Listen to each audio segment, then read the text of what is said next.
This year was my worst. I got up to like 335. That was the point where I just had to do something about it.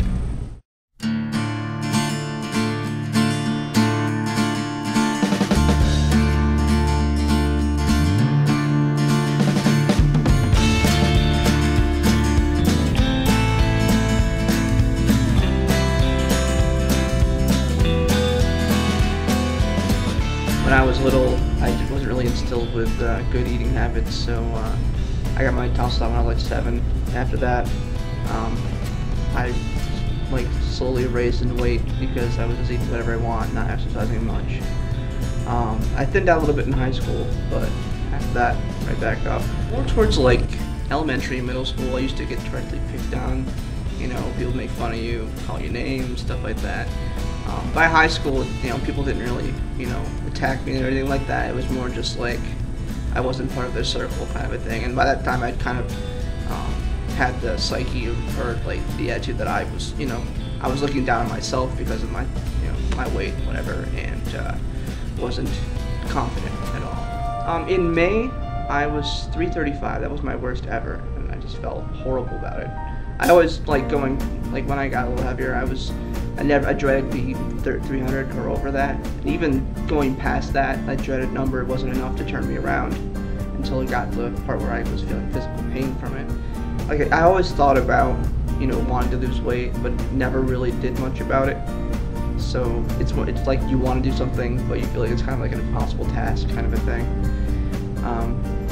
But we went to a wedding in New York City, and we spent some time walking around the city, and I got to the point where I had like a burning pain in my calves with every step we took, and that was the point where I just had to do something about it. Well, at first it wasn't anything specific. I just said, you know, I need to start eating better, and you know, I was eating junk food and stuff. I would eat, you know, out fast food, and I would, you know, eat whatever I want basically.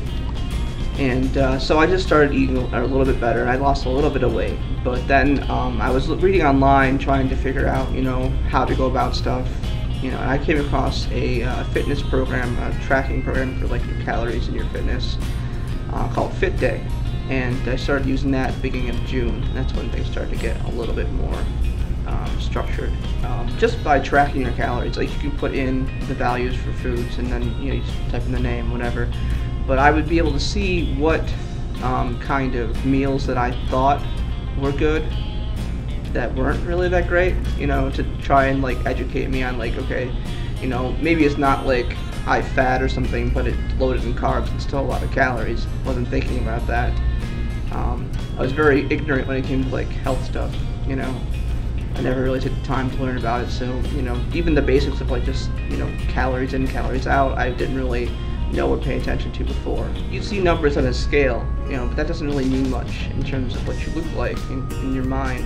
But when I would see my shirts getting like baggy on me and realize that I have to go and dig in my closet and find the old clothes I haven't been able to wear in like 3 years, that, you know, was a big encouragement. And then be able to see improvements in the mirror after a while, and even just people saying, hey, you look great, you've lost a bunch of weight, and they'd be surprised when you tell them it's like 50 pounds or, you know, 80 pounds, you know.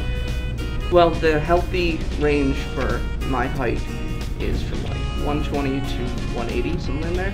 So my goal right now is 180. You know, I'm not going to push myself to be super skinny or anything, but I want to get within that so-called healthy, optimal range. I'm definitely a lot, you know, more confident now. I'm not perfectly confident, but I'm more happy. You know, I'm happier than I have been in a long time. I used to be a bit depressed when I was younger, but I definitely don't feel that way anymore. I'm more of an optimist now, so I think that really helped me a lot. One thing that has been great, when I was overweight, and even as a child, being like a chubby child or whatever, I never was able to be very physically active without hurting. I remember doing, we used to have to run the track in middle school, and I would like walk over to the side and like wheeze and, you know, be in like physical pain when I was done. And after I've dropped the weight, I've been exercising more in the last like 2-3 months.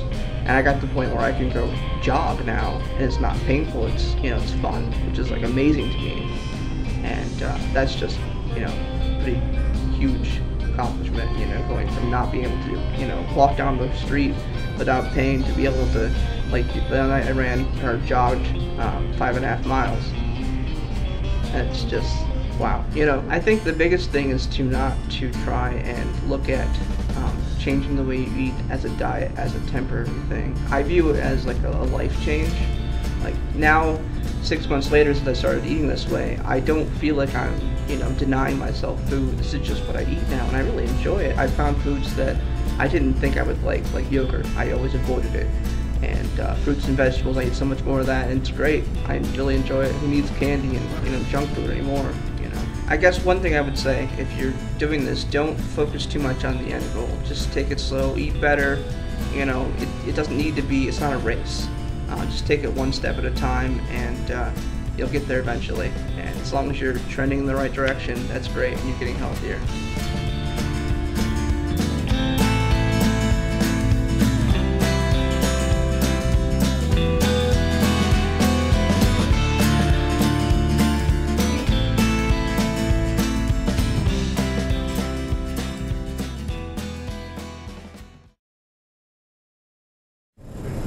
Why would you eat disgusting orange when you can eat delicious orange Skittles? Or you can get one of those nice big bags of Doritos out of the vending machine.